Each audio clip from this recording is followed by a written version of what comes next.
बहुत महत्वपूर्ण हाथ जोड़कर विनती करना चाहूंगा, restore indexation on long term capital gain. Ma'am, पूरे दुनिया में इन्वेस्टर्स को इन्वेस्टमेंट्स करने के लिए प्रमोट करने के लिए इंसेंटिवाइज किया जाता है। इस देश में इंडेक्सेशन हटाकर हम इन्वेस्टर क्लास को डिस इंसेंटिवाइज कर रहे हैं इन्वेस्ट करने के लिए। इंडेक्सेशन हटाना टैक्स लगाना नहीं है, इन्वेस्टर्स को पीनलाइज करने जैसा है। मैडम, मैं बताना चाहता हूं, inflation ravages the value of money. पैसे को खा जाता है इन्फ्लेशन, इसीलिए हम कॉस्ट ऑफ एक्विजिशन को इंडेक्स कर कैपिटल गेन टैक्स की कैलकुलेशन करते हैं। और जो लोग खुश हैं आज कि कैपिटल गेन टैक्स को 20% से घटाकर 12.5% कर दिया है, उनके लिए मैं एक उदाहरण लाया हूं। इस उदाहरण के माध्यम से हम समझ जाएंगे कि कैसे इंडेक्सेशन हटाना इस देश के इन्वेस्टर को एक बहुत बड़ी उसकी जेब पे डाका डालने जैसा है। मैडम, फर्ज करिए कि 2001 में आपने 1 करोड़ रुपए का एक मकान खरीदा। वो मकान की दर 6% के हिसाब से बढ़ती गई उसकी वैल्यू, और आज वो मकान जो 1 करोड़ का आपने 2001 में खरीदा था, वो आज 4 करोड़ 17 लाख रुपए का हो गया। अब दो सिनेरियो हैं, एक इंडेक्सेशन का सिनेरियो जिसमें आप बेचें उस पर टैक्स लगे, और एक नया सिनेरियो जिसमें आप उसे बेचेंगे तो नई रेट के अकॉर्डिंग उस पर टैक्स लगेगा। मैं पहले पुराने सिस्टम के हिसाब से, इंडेक्सेशन वाले सिस्टम के हिसाब से उस पर कितना टैक्स लगेगा वो आपको बताना चाहता हूं।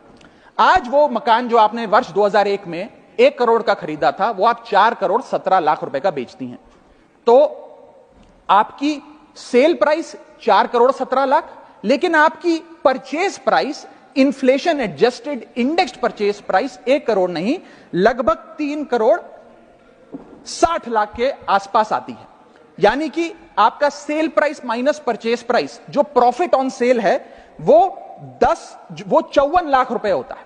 उस 54 लाख रुपए पर 20% के अकॉर्डिंग आप पे टैक्स लगता है। यानी कि इंडेक्सेशन वाले फॉर्मूले से आपको कुल टैक्स 10,80,000 रुपए देना पड़ता है। मैं राउंड ऑफ करके 11 लाख रुपए कहता हूं।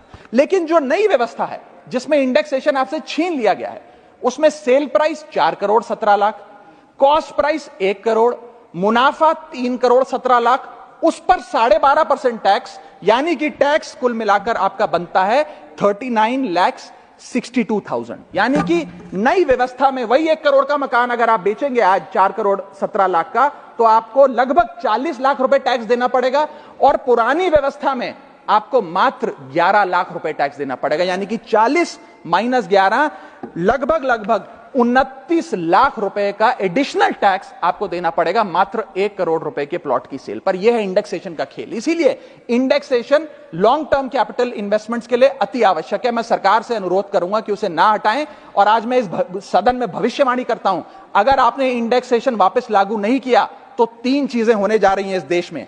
पहला, रियल एस्टेट में इन्वेस्टमेंट गिरने वाली है और लोग अपना ड्रीम होम कभी नहीं खरीद पाएंगे। दूसरा, अंडर वैल्यूएशन होगी प्रॉपर्टी डील्स की, सब लोग सर्कल रेट पे प्रॉपर्टी खरीदेंगे बेचेंगे, कोई असल कीमत नहीं बताएगा। और थर्ड थिंग जो इस देश में होने जा रही है, रियल एस्टेट सेक्टर में भारी तादाद में ब्लैक मनी आने जा रहा है, अगर आपने ये इंडेक्सेशन का फैसला वापस नहीं लिया।